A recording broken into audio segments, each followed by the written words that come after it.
So here is chapter number 6. Okay. So chapter number 6 is called Dhyana Yoga. Let me tell you, it's the theme of chapter number 6 is about yoga, the yoga system. So the ultimate purpose of Bhagavad Gita is to talk about yoga system. So there is another word for Bhagavad Gita. It's also called as Yoga Shastra.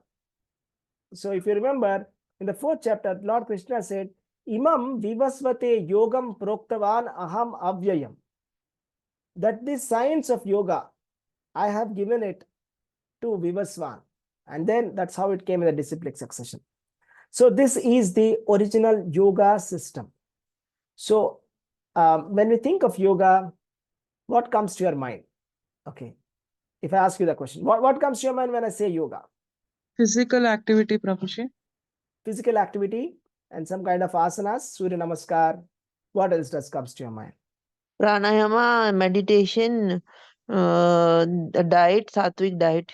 Sattvic diet, pranayama, meditation. Okay. So what is the purpose of this pranayama, meditation, sattvic diet? What's the final purpose? What's the final goal?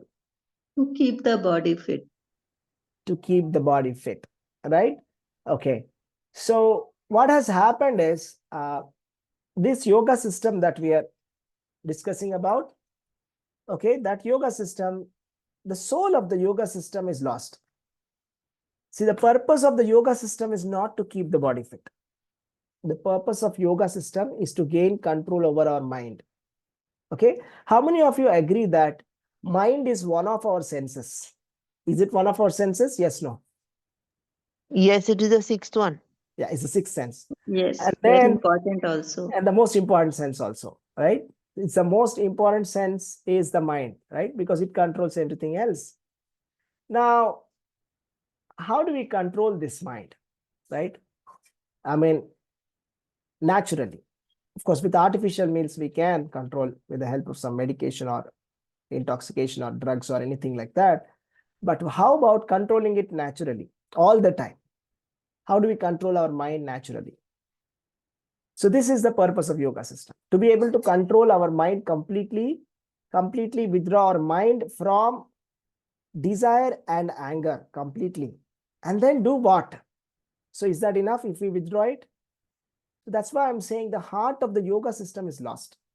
See, the heart of the yoga system is to meditate upon the Supreme Personality of Godhead. That's the heart of yoga system.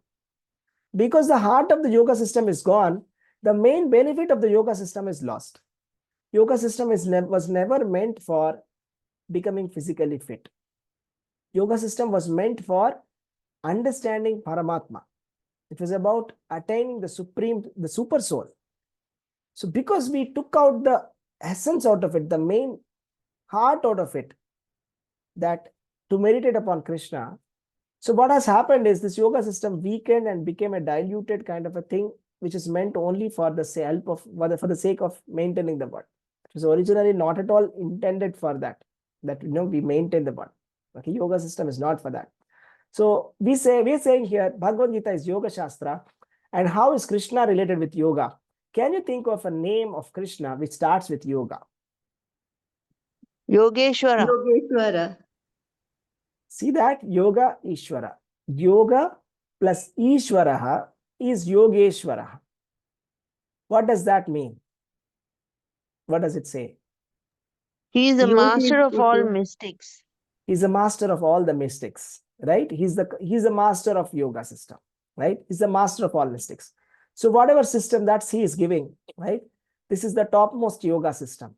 And the conclusion of this chapter is also that whatever system that Krishna gives is the topmost yoga system. There are many yoga systems. Asana pranayama is one of them. But Krishna gives us more effective yoga system and concludes over that, and he stresses on that point at the end. We'll see how that goes. Okay. So let's begin. So this is Dhyana Yoga. And then here we start with the link from the previous chapter, the 5th chapter. in the chapter number 5, there's a hint of the yoga system where Krishna is saying a yogi is shutting his eyes and keeping his mind under control. He's controlling his breath. Okay. And then he's trying to become free from desire, fear, and anger. So, and that such a person is liberated. And that's the link. Okay. So the link that's coming to the 6th chapter, he's going to continue in detail talking about how this system is working, how this system of concentrating between the two eyebrows, doing this breathing control, all of this, okay, is working. Okay, and then how we can attain liberation through this system of yoga system. Okay, let me tell you one thing. First of all, this yoga system was never designed to be working in the city life.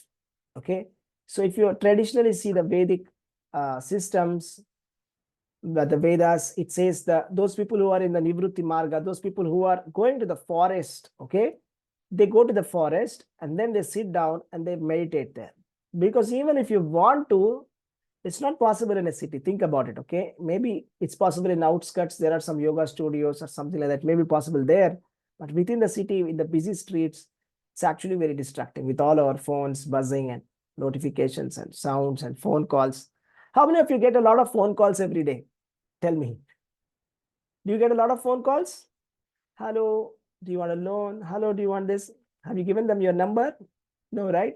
But you're getting a lot of phone calls, isn't it? You're trying to sit down and work. Forget about meditation. You're trying to sit down and get some work done.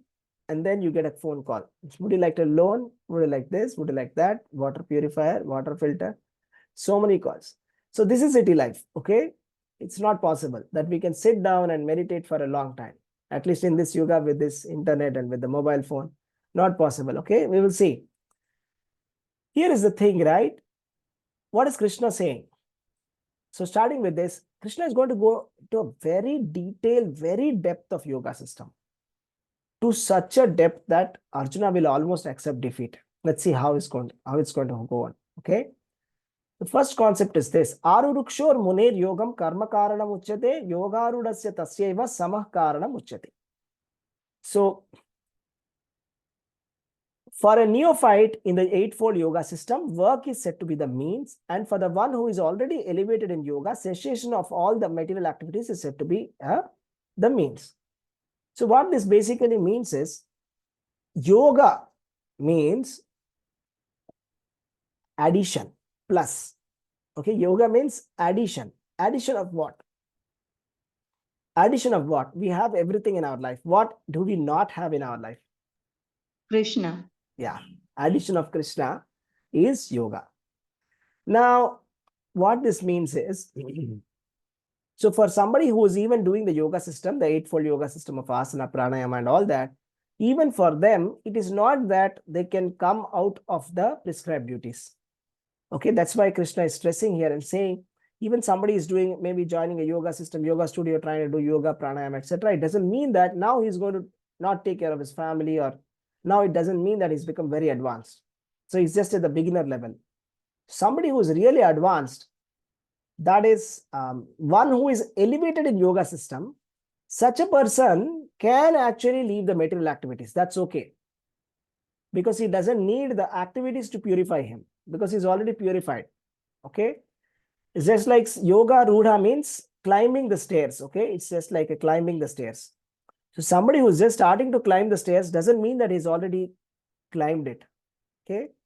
But if you have to contrast it with Krishna consciousness, a person who has just started with the Krishna consciousness, even a neophyte devotee who has accepted Krishna as a supreme personality of Godhead, the acharyas are saying that he is in the state of yoga rukshaha, not yoga rudha. He is not a beginner. Even a beginner devotee in Krishna consciousness is actually very advanced, because there's no activity that is needed to purify that person, because he has accepted the process of Krishna consciousness, that is to always remember Krishna through his names. That's the reason why it's much more powerful. Okay, it's almost like it's like taking a lift. Okay, somebody who's walking on the stairs, we know that a person can stop somewhere, but you are in a lift, sometimes a high-speed lift, right? So you get inside the lift and then you lock the number. Sometimes when the number of floors are too many, at the beginning only you lock. You'll say 1, 3, 5, 7, something like that. And afterwards in middle, nobody can interrupt the program. It'll just go fast. So you will see that you will cross 30 floors or 40 floors, 50 floors in a matter of 10 seconds. So fast. Somebody who is walking the stairs, they have to take the stairs. It's going to take a long, long time. We never know when he's going to come. So that's the reason why we will also see in this chapter, Krishna says, even if you're taking the yoga system, that is the physical yoga system, that is like the physically doing asana, etc., it takes you a lot of lifetimes to come to Krishna. And then how do you do that? And what's the purpose of this yoga system? I said that the main point is mind control. Okay, now Krishna is going to talk a lot about mind in the 6th chapter. Mind control. So the ultimate purpose of all the yoga systems is to control the mind. It's a nice verse here. Uddhared atmanatmanam natmanam avasadayed atmaiva hi atmaro bandhur atmaiva ripuratmanaha bandhuratma anatmastasya yenatmanaiva jitaha anatmanastu shatrutve vartet atmaiva shatruvat. Anybody can read the translation for me, please? Prabhuji, can I read? Yeah, go ahead, please. Bhagavad Gita 6.5 to 6. One must deliver himself with the help of his mind and not degrade himself. The mind is a friend of the conditioned soul and his enemy as well. For him who has conquered the mind is the best of friends. But for one who has failed to do so, his mind will remain the greatest enemy. Thank you, Prabhuji. Hare Krishna. Hare Krishna, thank you. So here is a simple contrast of somebody who has controlled his mind versus somebody who didn't. We see some blissful devotees doing kirtan and dancing in the kirtan, right? Versus there's a person who's decided to end his life. So what is prompting this person to end his life? Why is this suicidal thoughts coming to so many people? We see that the suicide rate is increasing among students and among youngsters, among everybody. We see a lot of suicides in India happening. Not only in India, all over the world also. So that's what Krishna is saying. At a physical level, if mind is not in control, it becomes your enemy. How many of you feel that whatever you have not been able to achieve in your life, which you wanted to achieve, it was not possible because of your mind? It was nothing. It was not the external reason. It was some internal resistance. How many of you feel like that?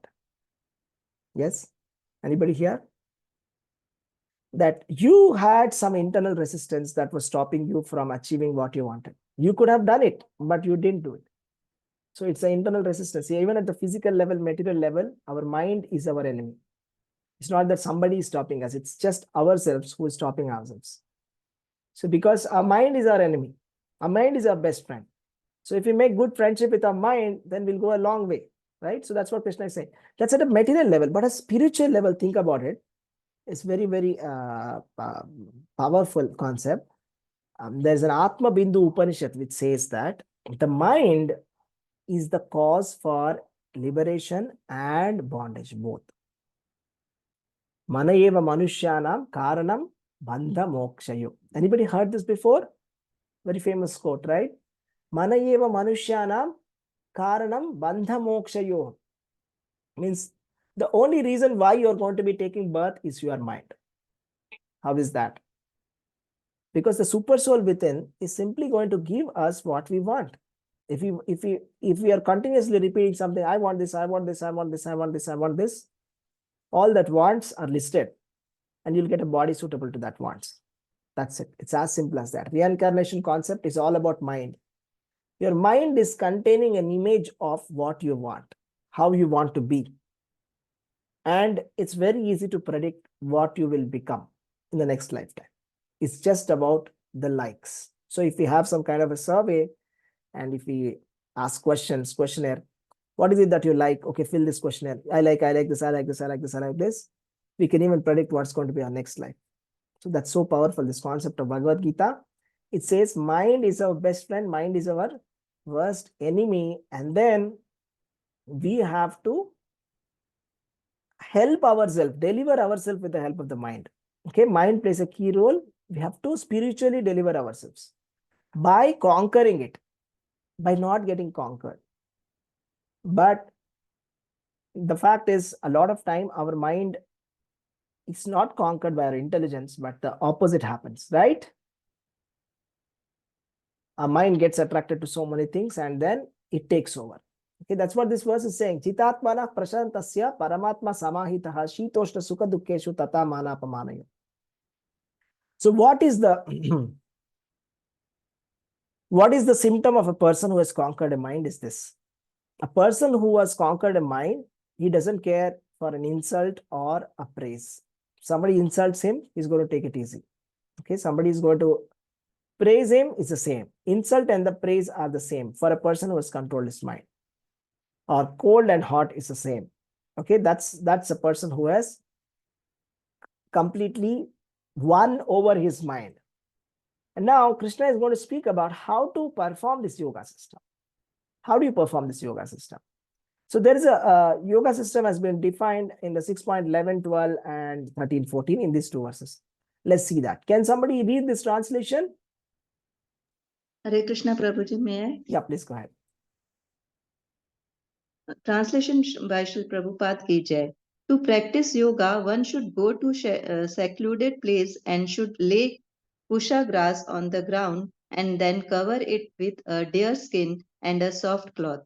The seat should be neither too high nor too low and should be situated in a sacred place. The yogi should then sit on it very firmly and practice yoga to purify the heart by controlling his mind, senses, and activities and fixing the mind on one point. Hare Krishna Prabhuji, thank you. Hare Krishna, thank you. Anyone can read this one?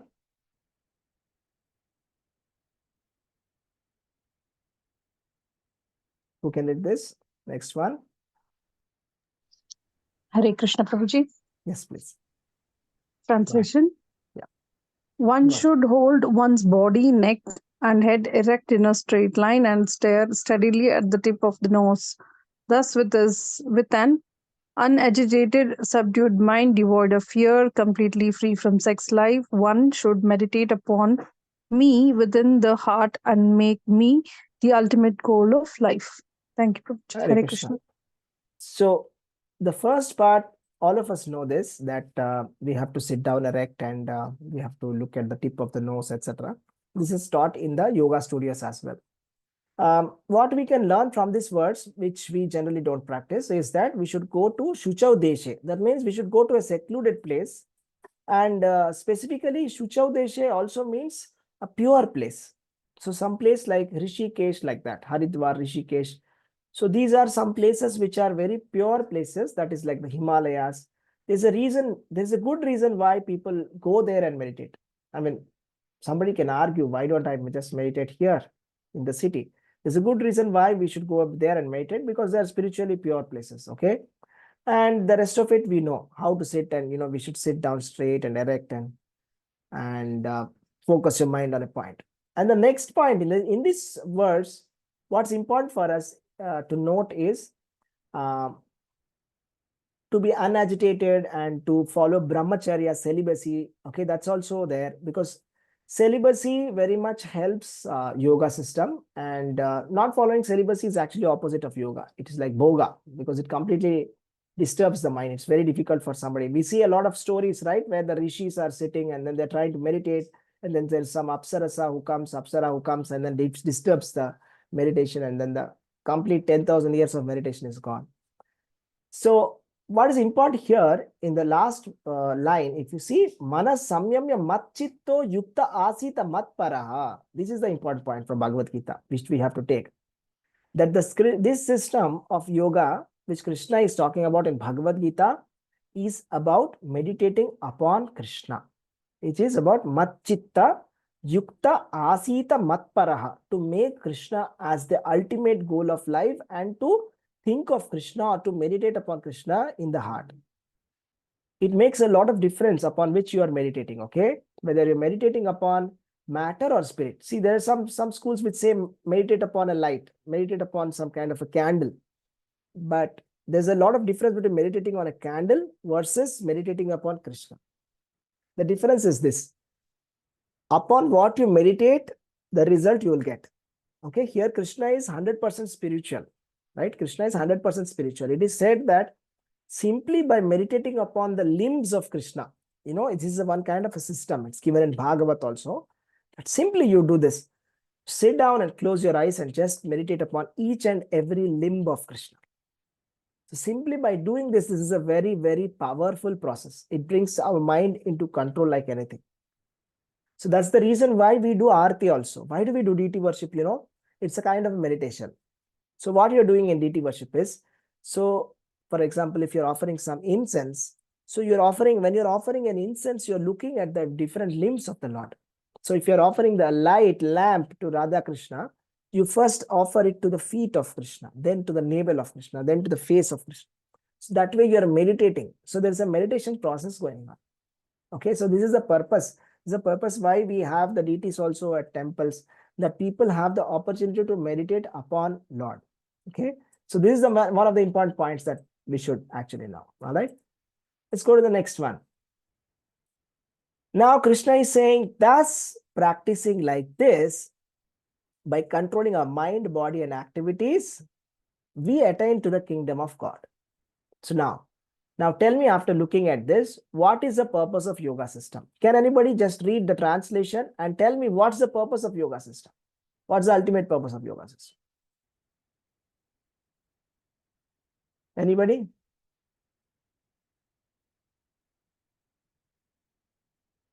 Okay, can anybody read the translation for me?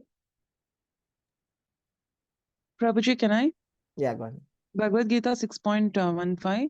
Yunjan evam sadatmanam yoginiyata manasa shantim nirvana paramam matsamstam adhigacchati. Thus practicing constant control of the mind and activities, the mystic transcendentalist, his mind regulated, attains to the kingdom of God or the abode of Krishna by cessation of material existence. So the ultimate goal is to attain God, go back to home, back to Godhead, and attain God is the ultimate. Prabhuji, thank you. That's right. Hare Krishna. You see that Bhagavad Gita is saying here, there's no mention of becoming slim, losing 3 kilos of weight. There's no mention of all that here, right? Reducing of BP.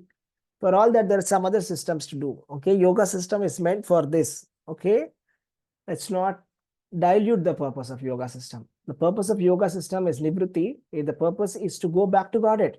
The purpose is not to make ourselves strong to enjoy more. That's not the purpose at all. Okay, let's go to the next one.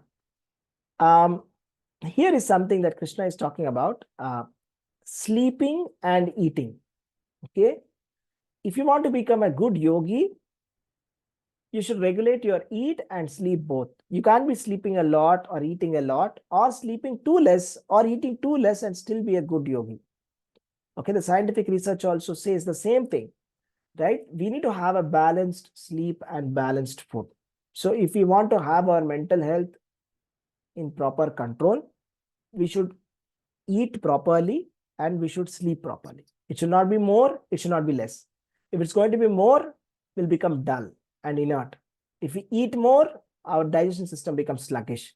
If we eat too less, we'll be always feeling hungry and then the body will become emaciated. If we sleep too less, then what happens? It results in sleep deprivation. And because of sleep deprivation, what happens? Our health will get spoiled, right? So not too much, not too less. So that's what Krishna is saying. There's no possibility of becoming a yogi if one eats too much or too less, sleeps too much or doesn't sleep enough. So he who is regulated in his habits of eating, sleeping, recreation, and work can mitigate all material pains by the practice of yoga system. So this is what we should try to do, that we have to regulate our eating, sleeping, and recreation also. Okay. So now let's talk about something interesting. How we used to do the Yuga Dharma. I mean, depending upon the Yuga, the system also changes. So this system that has been described here, the yoga system, is a recommended system for Satya Yuga. And the span of Satya Yuga, a person could live up to 1 lakh years. How many years? I mean, yeah, it's 1 lakh years. It's not 100 years. We think that human beings live 100 years.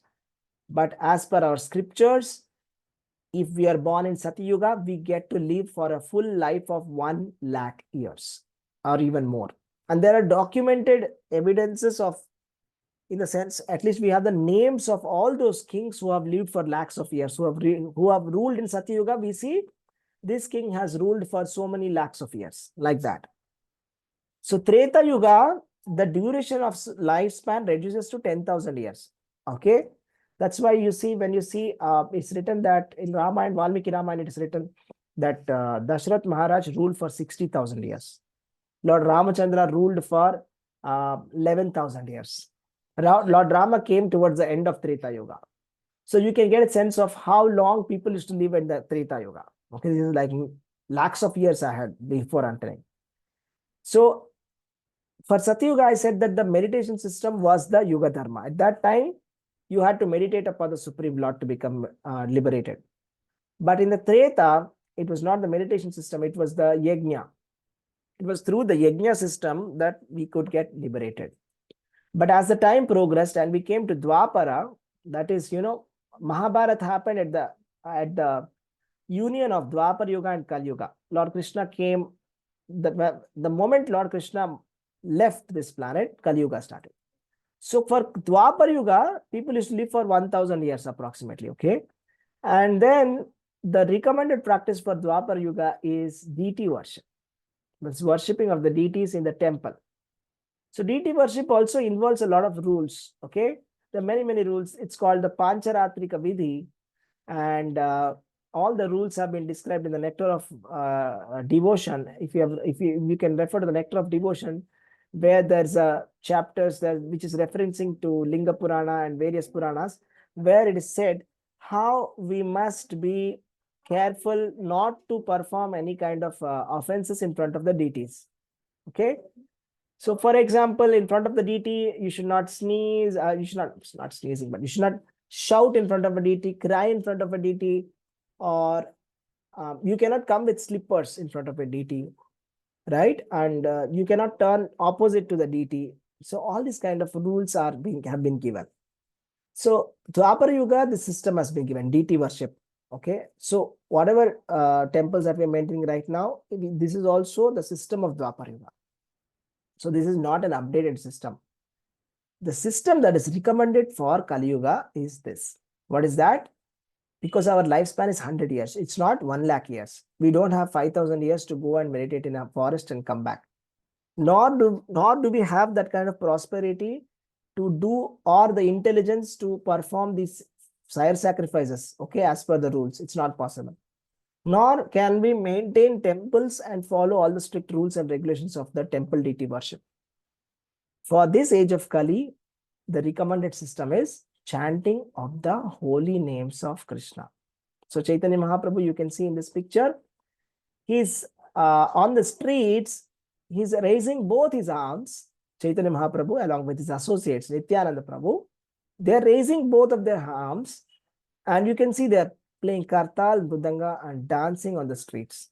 Okay, everybody is joining them, irrespective of what their background is. Okay, so this, I tell you, is the conclusion of all the scriptures in the Vedas, that for Kali Yuga, the only effective system is chanting of the holy names of Krishna.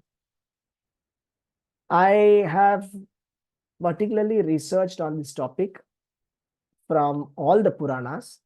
I have noted that all the Sattvic Puranas, they have a separate chapter called Kali Yuga, the characteristics of Kali Yuga. And all of them are telling the same thing. That for Kali Yuga, the only process is chanting of holy names of Krishna. But I want to ask you a question. Why do you think that if the scriptures are saying that the only thing that's effective is chanting of holy names of Krishna, why are we still not doing that? I mean, as a society. I just want to hear your insights. Anybody wants to say something? The system probably broke somewhere in between because of the invasion of Mughals and British, Prabhuji. That is what I'm thinking. It never started. The Sankirtan system, actually, it only started at that 500 years ago when Chaitanya Mahaprabhu started. Actually, I tell you the story. I mean, the time the society was so orthodox that this mantra should not be spoken openly to anybody. It's supposed to be the holy names of God. So not everybody even has access to the names of God. It was like that. Just 500 years ago, the society was so orthodox. And for example, when Chaitanya Mahaprabhu, he went on the streets, when he was chanting the holy names of Krishna along with everybody, there were so many Brahmanas who complained to the Muslim king that Chaitanya Mahaprabhu is spoiling Hindu religion. Can you believe that? Are you getting what is the, I mean, how our society was a couple of hundreds of years ago? You're getting it? So this just started now, the Sankirtan movement. Really, I speak to so many people. I see so many Vedic scholars, they have no idea that, I mean, everybody speaks about it. In every lecture we hear, right? Every lecture, the pravachan will start and they'll say, you see, chanting of the holy names of thing is very important, and they'll start doing everything, whatever they were doing before, they don't stress on chanting. So that's why I want to hear from them. What is wrong? I mean, it's so simple. It's so clear. All the scriptures are saying the same thing. Prabhuji, what I wanted to tell is, first of all, we were not aware, Prabhuji. We don't know what is chanting, how to do it, all that we were not aware. That is one thing. And second thing is, 16 rounds, Prabhuji, is chanting equated to doing, performing meditation? Is it like that? Chanting means everything. Chanting covers everything. If you chant the holy names of So we were Krishna, not it covers aware. it. We were not aware until we Yes. until we came in association with people in from ISKCON, and they taught us, Yeah. and now we are following. So people are not aware actually. So that is one thing. But we were aware of meditation, right? We were aware of meditation. Everybody knows about what is meditation, isn't it? Yes or no? But it is very difficult, Prabhuji. Meditation is still very difficult to do. Yes. So No, I'm saying everybody knows that yoga, Patanjali, Ramdev Baba, we must do yoga. We know. Everybody knows we should go to the temple, we should break a coconut. Right? Everybody knows we must do Havan. But why don't we know that we must chant the holy names of Krishna? People are more prone to karma kanda. They're interested, They- inclined towards karma kanda, swaha, Yeah. swaha, putting ghee Yeah. into the fire. Yeah, But the karma Shastra kanda. is saying, but the scriptures are saying, in Kali Yuga, it is ineffective. Means whatever ghee you're going to put into the fire, it's actually waste. It's like, just getting some ghee and pouring it into mud. That's it. Nothing is going to help. It's practically waste. The Shastras are clear. All the Vedas are saying, but the society is not ready to accept it. So I think somewhere there is some kind of lack of synchronization, isn't it? It's like not following the manual. I mean, the textbook is saying, the Vedas are saying something and people practices something else. So that's the reason why Chaitanya Mahaprabhu had come, understand, to bridge this gap, okay, to teach everybody with practical demonstration that this is the thing that you're supposed to do. He's called as a Yuga avatar of Kali Yuga. He's teaching practically, and people were shocked in the beginning when they saw that.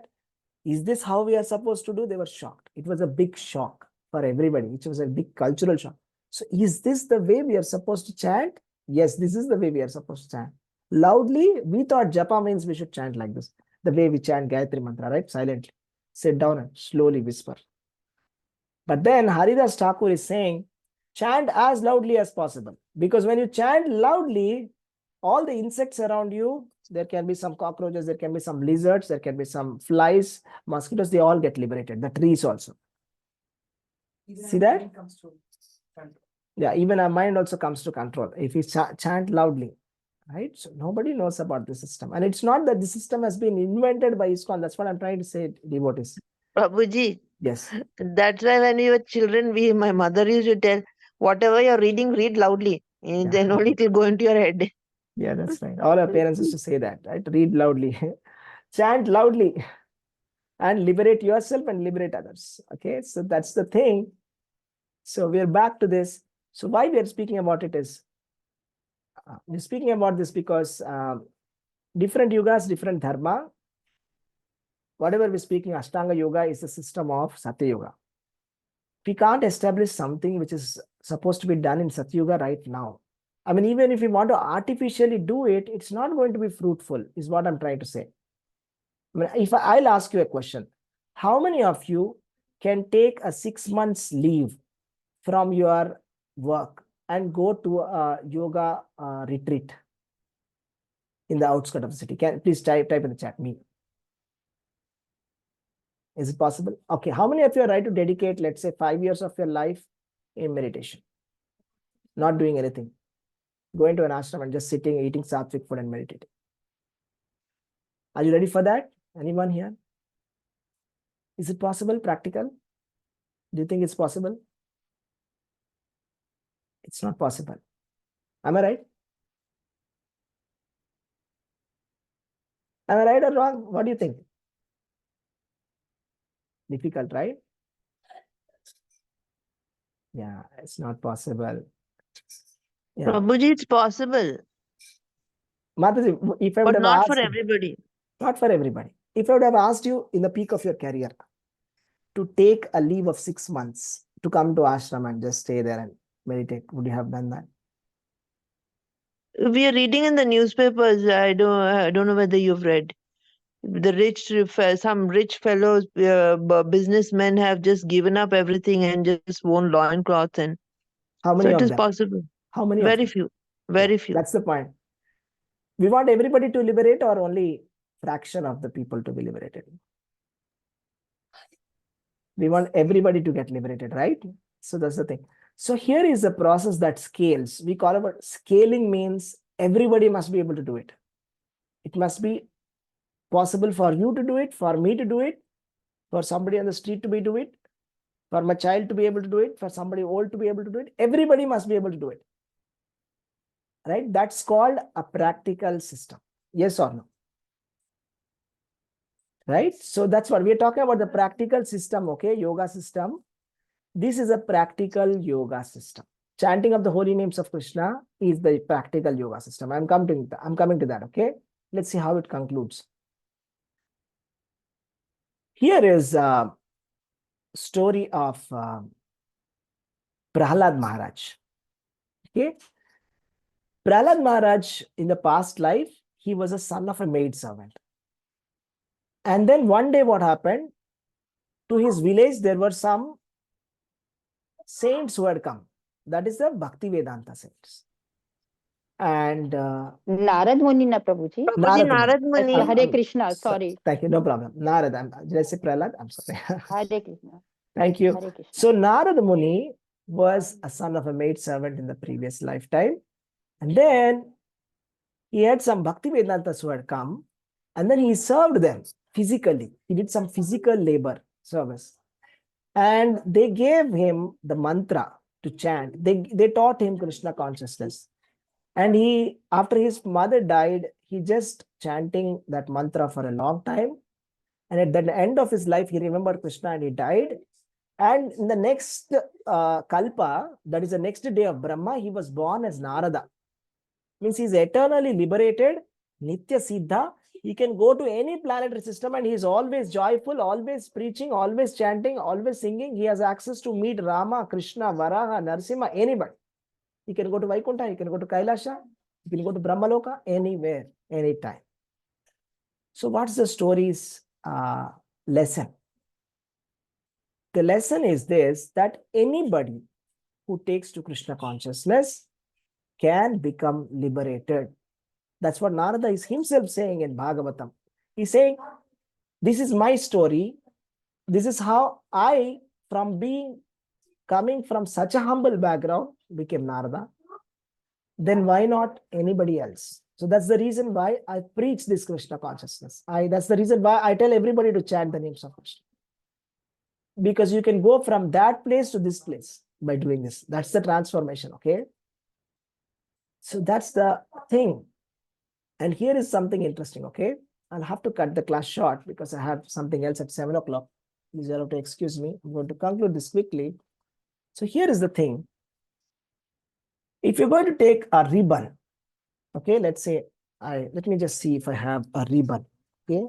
So just let me show you something practically how it works, okay? So let's say that we have, this is our life, okay? This is our life, all right? So in this life, so how much time do we spend in sleeping? Out of 100, let's say 100, how many hours do you sleep in a day? How many hours do you sleep in a day? 8 hours? So can I, Yes, Prabhuji, 8 hours. that's 8 hours is 1/3. So all our life, 1/3 will sleep at least. So I'm going to cut off, I'm going to make 3 parts of this and cut off 1/3 of this. Okay. So this is pending. This is what is remaining. Okay. In this, how much time do we spend in childhood and old age? Childhood, how many years is gone? Doing 14, nothing. 15 years. Yeah, 14, 15 years. And then old age, how many years is gone? Old age, Out of 100 years, last 20 years, let's say, we can't do much. I mean, we can't at least go to, if I ask a 90-year-old person to climb a Tirupati hill, will he be able to do it? Not possible. Right? So 20 years gone here, 10 years of childhood. So out of 70 years, nearly 30 years are gone in old age and young. Okay, this is what we remain.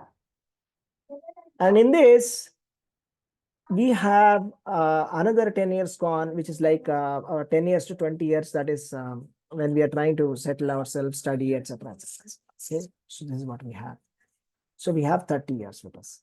So in these 30 years, we have so many desires. We want to earn so much. We want to do this. We want to do that. We want to get married. Everything in this 30 years. Now tell me, in this 30 years, if I ask you, can you go and meditate for this 5 years out of these 30 years? If I ask you to go for a meditation camp, can you go to do that? Is that possible? So I'm telling the best case. This 30 years is if you're going to live 100 years. Okay, this is the time that we have. So we want a system that works very fast. Okay, so here is duration explained by Prahlad Maharaj, right? All we have is 30 years, okay? So the conclusion is this: Parikshit Maharaj, he attained liberation in 7 days. I'm talking about 30 years. He was cursed by a saint that he's going to die in 7 days. And then what he did, he just simply surrendered to Shukadeva Goswami. 7 days, 7 nights, he just heard the stories of Krishna and he became liberated. By the time Takshaka came to kill him, he was already liberated. 7 days. Khatwanga Maharaj, he was informed that he's going to die in 1 moment. That means 1 muhurta kala, 48 minutes. He got to know that he's going to die, and then he immediately came down and then he started meditating on Krishna and went back to Godhead. 1 moment. So that's the point. 1 moment of full Krishna consciousness is enough for us. What is the use of thousands and thousands and thousands of years wasting our life doing something else? Either it can be spiritual, any other spiritual things, or material things. That is still worse, waste, completely waste. Okay? So the point is, how long do we have? Can we follow the system of meditation, pranayama, and spend all our life doing that and getting to nowhere? Bhakti Yoga is a system that can be performed anywhere, everywhere, by anyone. Ratha Yatra, for example, is the largest gathering on the planet. Everybody is pulling the cart. If somebody is, let us say, God forbid, is dying in that Ratha Yatra, do you think that he'll go back to Godhead? Yes or no? What do you think? Yes. If he's chanting, he will go. Yeah, everybody is chanting there. There's no possibility. You cannot think of anything other than Krishna in Ratha Yatra, isn't it? So that's what I heard some people who went there. You can't think about your purse. You can't think about yourself. You can't think of your family. You cannot think about anything because people are so close and it's impossible to think about anything other than Krishna in Ratha Yatra, just to tell you. So, but if I put you in Ratha Yatra and say, do pranayam, can you do that? Meditate? Not possible, right? So this is the practical system. So it can work even in the largest gathering of the world also. Ratha Yatra also, you can think about Krishna and you can go back to God. Even a small child can go back to Godhead. Even animal, Gajendra, animal, okay, elephant, went back to Godhead. So that is the practical system of yoga system. Okay, so we'll conclude this chapter in the next week. We'll discuss more about what Arjuna says after listening to the yoga system. Okay, thank you. Hare Krishna. Sorry, I'll have to leave early. Hare Krishna, dear devotees. Hare Krishna, Prabhuji. Thank you so much, Prabhuji. Hare Krishna. Hare Krishna. Hare Thank you. Krishna, Dandavat Pranam, Thank you, Prabhuji. Prabhuji.